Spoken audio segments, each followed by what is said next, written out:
Hello students, आज हामी class 10 को साइन्स सब्जेक्टको एउटा एकदमै important topic acid base and को बारे पढ्न गइरहेको छौँ। फर्स्ट हामी पढ्छौँ एसिडको इन्ट्रोडक्सन, त्यसपछि बेसको बारेमा इन्ट्रोडक्सन पढ्छौँ। एसिड र बेसको रियाक्सनबाट कसरी सल्ट बन्छ, एसिडको प्रपर्टिजहरू के हो, बेसको प्रपर्टिजहरू के हो, फिजिकल प्रपर्टिज, केमिकल प्रपर्टिज, त्यसपछि एसिड र बेस रियाक्सन गरेर बनेको सल्टको प्रपर्टी के हो त्यसको बारेमा हामी डिटेलमा पढ्छौँ। पार्ट गरेर भिडियोहरू बनाउँछौँ। सुरुमा आजको भिडियोमा हामी पढ्दैछौँ एसिड भनेको के हो, एसिडको टाइप्सहरू के हो, डिग्री अफ डिसोसिएसन के हो, एसिडको इक्जाम्पलहरू के हो, अर्ग्यानिक एसिड भनेको के हो, मिनरल एसिड भनेको के हो, यही कुराहरूमा रहेर हामी आजको यो भिडियोमा कुरा गर्नेछौँ। ओके, फर्स्टमा हेरौँ त ल एसिडको इन्ट्रोडक्सन। सबैले हेर्नु होला। Introduction to acid. The word acid means sour which is derive from the Latin word acidus. Simple कुरा के आयो, एसिडको मतलब रहेछ सावर, जुन चाहिँ ल्याटिन वर्ड एसिडसबाट हामीले डिराइभ गरेको हो। The first known acid is ethanoic acid. यसलाई एसिटिक एसिड पनि भन्छौँ, जुन चाहिँ अचारहरूमा पाइन्थ्यो, भिनेगरहरूमा पाइन्थ्यो। एसिटिक एसिड भने के रहेछ त, त्यस भए फर्स्ट नोन अर्ग्यानिक एसिड रहेछ। सबभन्दा पहिला हामीलाई थाहा भएको एसिड के रहेछ, एसिटिक एसिड। यदि तपाईँहरूलाई यसको फर्मुला चाहिन्छ भने एसिटिक एसिड अथवा इथानोइक एसिडको फर्मुला हो CH3COOH, CH3COOH। अनि यसमा यहाँ कार्बन भएको हुनाले यो अर्ग्यानिक एसिड हो। यसको बारेमा हामी डिटेलमा पछि पढिहाल्छौँ, किन अर्ग्यानिक हो किन इनअर्ग्यानिक हो भनेर। ओके, अब यो एसिडको मतलब के हो, एसिड भन्ने वर्डको कहाँबाट डिराइभ गरियो, फर्स्ट नोन एसिड कुन हो भन्ने कुरा जानिसकेपछि अब हामीले एसिडको डेफिनेसन पनि जान्नु जरुरी छ। एसिडको डेफिनेसनतिर हेरौँ है त सबैले। एकोर्डिङ टु आर्हेनियस भन्ने साइन्टिस्टको अनुसार एसिड भनेको के हो त, इक्जाममा आउँछ तपाईँहरूलाई डिफाइन एसिड भनेर एन्सर के लेख्ने, the chemical substance which gives hydrogen ion in its aqueous solution is called acid. Arrhenius भन्ने साइन्टिस्टले चाहिँ एसिडको डेफिनेसन लेख्दाखेरि जहिले पनि यो एक्वेस सोल्युसन भनेर लेखेको छ, यसलाई रिफरेन्स मानेको छ। यदि तपाईँहरूले यो एक्वेस सोल्युसन यहाँनिर लेख्नु भएन भने एन्सर रङ हुन जान्छ। त्यही भएर एकोर्डिङ टु आर्हेनियस कन्सेप्ट अनुसार एसिड भनेको त्यस्तो सब्सटेन्स जसले हाइड्रोजन आयोन दिन्छ, H+ आयोन दिन्छ एक्वेस सोल्युसनमा, त्यो नै एसिड हो आर्हेनियसको अनुसार। Okay, hydrogen ion is also called as proton. Hydrogen ion भनेको H+ हो। यो H+ लाई हामी प्रोटोन पनि भन्छौँ। त्यही भएर सर्टकटमा भन्नुपर्दा acid are also called as proton donor. त्यस भए प्रोटोन डोनरलाई पनि के भन्दो रहेछौँ, एसिड। ओके, यति बुझ्नु पर्यो तपाईँहरूले। अब एसिडको बारेमा यति थाहा भइसकेपछि एसिडको केही इक्जाम्पलहरू जानौँ। एसिडको केही इक्जाम्पलहरू हेरौँ, जस्तो कि यहाँ हेर्नुहोस्, सम इक्जाम्पल अफ एसिडमा हाइड्रोक्लोरिक एसिड। अब यो चाहिँ तपाईँहरूले नाम याद गर्नुपर्ने हुन्छ, यसको मलिकुलर फर्मुला, अनि एक्वेस सोल्युसनमा कसरी डिसोसिएट हुन्छ त्यो त सजिलैसँग याद भइहाल्छ। हेर्नुहोस् सबैले, हाइड्रोक्लोरिक एसिड भनेको HCl, H मतलब हाइड्रोजन, Cl मतलब क्लोरिन। यसलाई हाइड्रोजन क्लोराइड पनि भन्छौँ, तर हाइड्रोजन क्लोराइड भनिरहँदाखेरि यो सल्ट जस्तो सुनिन्छ, सोडियम क्लोराइड भने जस्तो। त्यही भएर हामी यसलाई सिम्पल भन्छौँ एसिड। हाइड्रोक्लोरिक एसिड मैले यहाँनिर AQ भनेको मैले एक्वेस सोल्युसनमा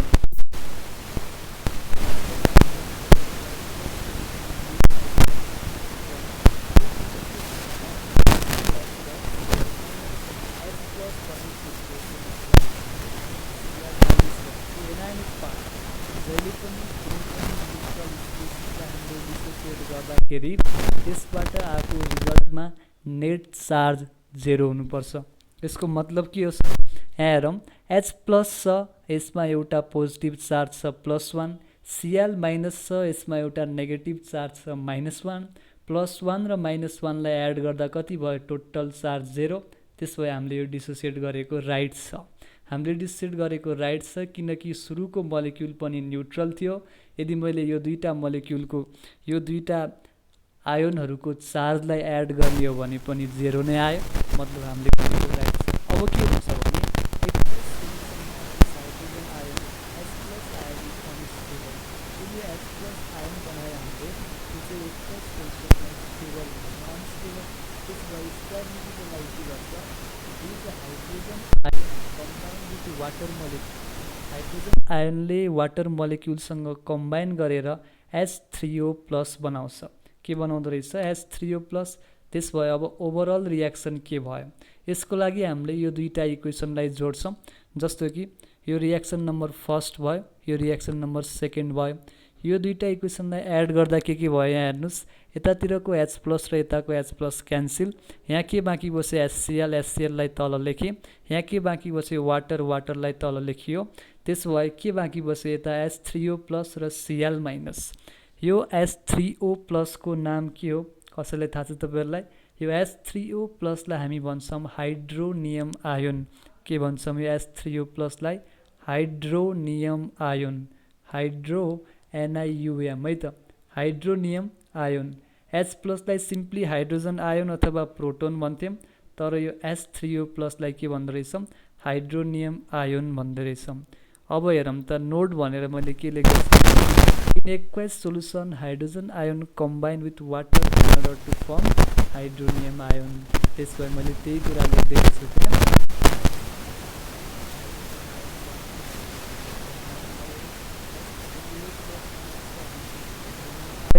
एन्ड के हुन्छ हाइड्रोनियम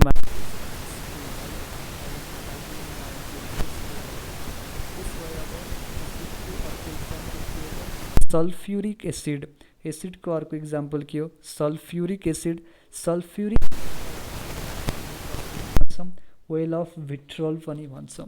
के भन्दो रहेछौँ सल्फ्युरिक एसिडलाई, किङ अफ केमिकल पनि भन्छौँ, केमिकलहरूको किङ।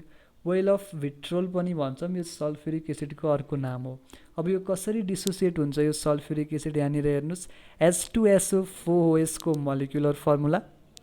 यदि यसलाई एक्वास सोल्युसनमा राख्ने हो भने, यदि यसलाई एक्वास सोल्युसनमा राख्ने हो भने यसरी डिसोसिएट भयो H+ र SO4-। अघि मैले भनिसकेको छु कुनै पनि न्युट्रल एटम डिसोसिएट भएर जेनेरेट भएको आयोन्सहरूमा नेट चार्ज 0 हुनुपर्छ। यहाँ हेर्नुहोस् सल्फेटमा नेट चार्ज -2, एउटा हाइड्रोजनमा नेट चार्ज +1, त्यस भए त कुरो मिलेन। न्युट्रल हुनको लागि के गर्नु पर्यो, यो +1 लाई 2 ले मल्टिप्लाई गर्नु पर्यो। यसको सिम्पल मतलब हो यहाँनिर हामीले दुईटा हाइड्रोजन आयोन राख्नु पर्यो, द्याट इज 2H+ यहाँनिर राख्नु पर्यो, यहाँनिर SO4-, तब गएर +2 र -2 क्यान्सिल हुन्छ, न्युट्रल स्पेसिस बन्छ, अनि यो के छ राइट छ। त्यस भए हामीले यो पेजमा के पढ्यौँ त, एसिडको इन्ट्रोडक्सन, एसिड भन्ने वर्ड कहाँबाट आयो, फर्स्ट नोन एसिड के हो, आरएनएसले एसिडलाई के भने, त्यसपछि एसिडको दुईटा इक्जाम्पलहरू जान्यौँ, एउटा हाइड्रोक्लोरिक एसिड, अर्को सल्फ्युरिक एसिड। ओके, अब हामी नेक्स्ट पेज हेरौँ है त।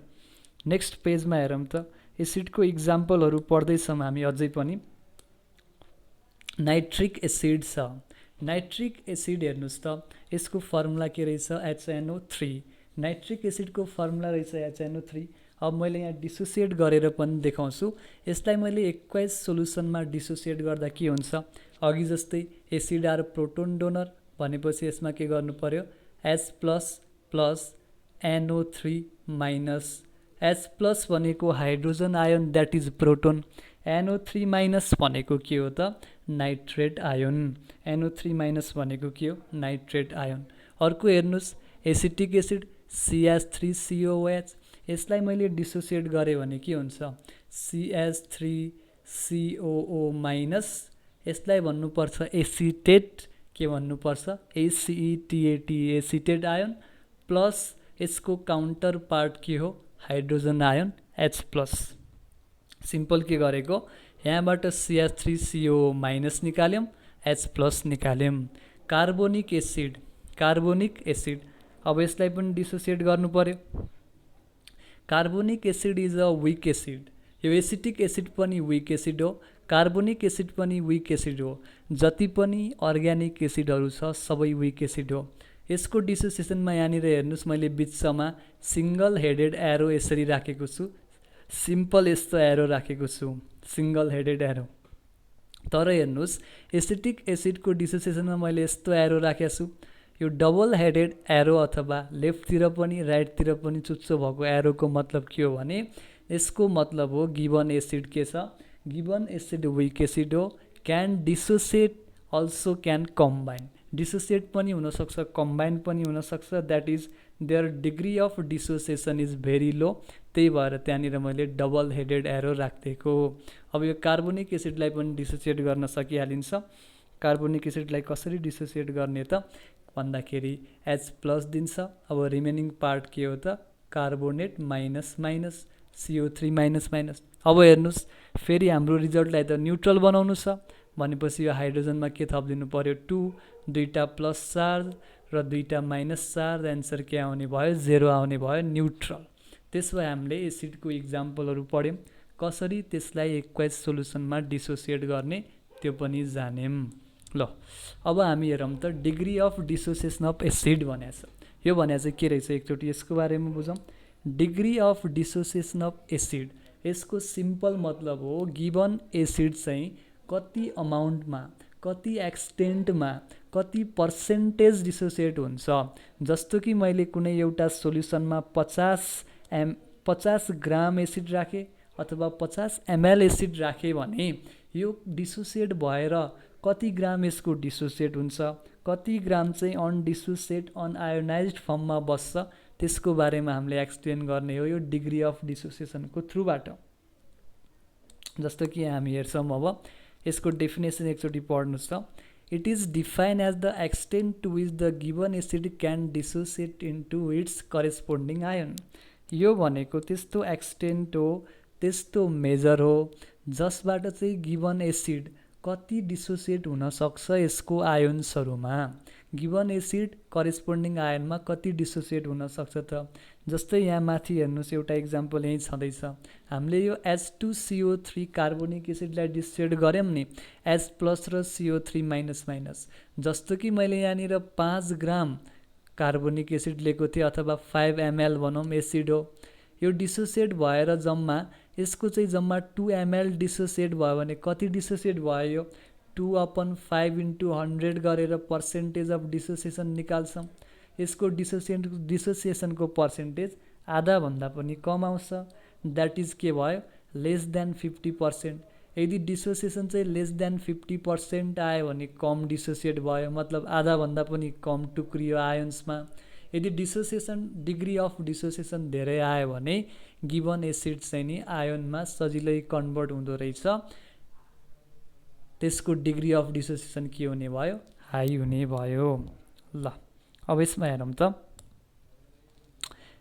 Greater the degree of dissociation greater will be the probability to give maximum hydrogen ion. Simple कुरा, जति मजाले डिसोसिएट हुन्छ त्यति मजाले हाइड्रोजन आयन दिन्छ, त्यति धेरै हाइड्रोजन आयन दिन्छ। धेरै हाइड्रोजन आयनको मतलब के हो? धेरै हाइड्रोजन आयन दिनुको मतलब स्ट्रङ्गर एसिड हो के। जति हाइड्रोजन आयन दिन्छ, एसिडको डेफिनेसन के? त्यस्तो केमिकल सब्सटेन्स जसले एक्वाइज सोल्युसनमा हाइड्रोजन आयन दिन्छ।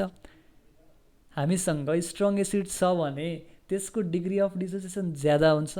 डिग्री अफ डिसोसिएसन ज्यादाको मतलब त एक्वाइज सोल्युसनमा हाइड्रोजन आयन पनि बढी नै दिन सक्यो। त्यही भएर degree of dissociation higher means the acid is stronger. अब यसको उल्टो हेर्नुहोस् त, द एसिड ह्याभिङ, यसकै बारेमा कुरा छ यहाँ एकचोटि हेर्नुहोस्। The acid having greater degree of dissociation gives more number of free ion. Simple कुरा, जति धेरै डिग्री अफ डिसोसिएसन छ त्यति नै एसिड टुक्रिने भयो। एसिड टुक्रिनु भनेको के हो त? आयोन्स बन्नु। अब जति धेरै आयन बन्नु एक्वाइज सोल्युसनमा त्यति नै धेरै इलेक्ट्रिकल कन्डक्टिभिटी हुन्छ, द्याट इज चार्जहरूको मुभमेन्ट हुन्छ, आयनहरूको मुभमेन्ट हुन्छ। त्यसले नै के हुन्छ? कन्डक्टिभिटी जनाउँछ इलेक्ट्रोलाइटको गिभन एक्वाइज सोल्युसनको। अनि अर्को कुरा, जति धेरै डिग्री अफ डिसोसिएसन हुन्छ त्यति नै धेरै H+ आयन जेनेरेट हुन्छ। अब तपाईँहरूलाई एउटा सिम्पल कुरा के थाहा होला भने यो H+ आयन जति धेरै भयो त्यति धेरै एसिडिक हुन्छ। जति धेरै एसिडिक भयो pH को भ्यालु के हुन्छ त कम हुन्छ। त्यसो भए यदि मसँग स्ट्रङ एसिड छ भने के हुँदो रहेछ त्यसको प्रपर्टी भनिदिनुहोस् त। डिग्री अफ डिसोसिएसन हाई हुँदो रहेछ। डिग्री अफ डिसोसिएसन हाई हुँदो रहेछ। अर्को कुरा के हुँदो रहेछ कन्डक्टिभिटी ज्यादा हुँदो रहेछ इलेक्ट्रोलाइटिक सोलुसनको। फ्री आयन्सहरू धेरै बन्द रहेछ। H+ आयन्स म्याक्सिमम बन्ने हुनाले एसिडिक धेरै हुँदो रहेछ। एसिडिक धेरै भन्नुको मतलब के हो त हाइड्रोजन आयन एकदमै धेरै हुँदो रहेछ। यति कुरा बुझ्नु पर्यो। यदि कसैले मसँग ए भन्ने एउटा एसिड छ, यो ए भन्ने एसिडको डिग्री अफ डिसोसिएसनको भ्यालु कम छ भने मैले बुझ्छु यो ए भन्ने एसिड कस्तो रहेछ विक एसिड रहेछ। विक एसिडको मतलब H+ कम दिँदो रहेछ। H+ कम दिनु मतलब आयन्सहरू कम बन्नु। आयन्स कम बन्नुको मतलब के हो भन्नुहोस् त। आयन्स कम बन्नुको मतलब इलेक्ट्रिकल कन्डक्टिभिटी पनि कम हुनु हो। त्यसपछि यसको pH ज्यादा होला कि कम होला। H+ कम छ भने त यो बेसिकतिर हुँदै जान्छ भनेपछि pH के हुन्छ ज्यादा हुन्छ। यहाँ लास्टमा एउटा लाइन के लेखिदिएको छु त weak acid feebly ionises in its aqueous solution. Aqueous सोलुसनमा विक एसिड फिबली आयोनाइज हुन्छ, बिस्तारै आयोनाइज हुन्छ। ओके, यसरी बुझ्नु पर्यो है त। सबैले बुझ्नुभयो? ओके ल, यसरी गर्ने है त। त्यसो भए यो पेजमा हामीले के पढ्यौँ? यो पेजमा हामीले के पढ्यौँ एकचोटि फेरि हेर्नुहोस्। एसिडको इक्जाम्पलहरू पढ्यौँ। डिग्री अफ डिसोसिएसन भनेको के हो यसको बारेमा पढ्यौँ। डिग्री अफ डिसोसिएसन धेरै हुँदा एसिड कस्तो हो त्यसमा के इफेक्ट पर्छ। डिग्री अफ डिसोसिएसन कम हुँदा एसिड कस्तो हो त्यसमा के इफेक्ट पर्छ भन्ने बारेमा पढ्यौँ। अब हामी नेक्स्ट भिडियोमा नेक्स्ट पार्टमा हामी के पढ्छौँ type of acid on the basis of source mineral acid हो कि अर्ग्यानिक एसिड हो भन्ने बारेमा पढ्छौँ। ओके, आजलाई मैले यति नै गरेँ। नेक्स्ट भिडियो छिट्टै आउनेछ है त।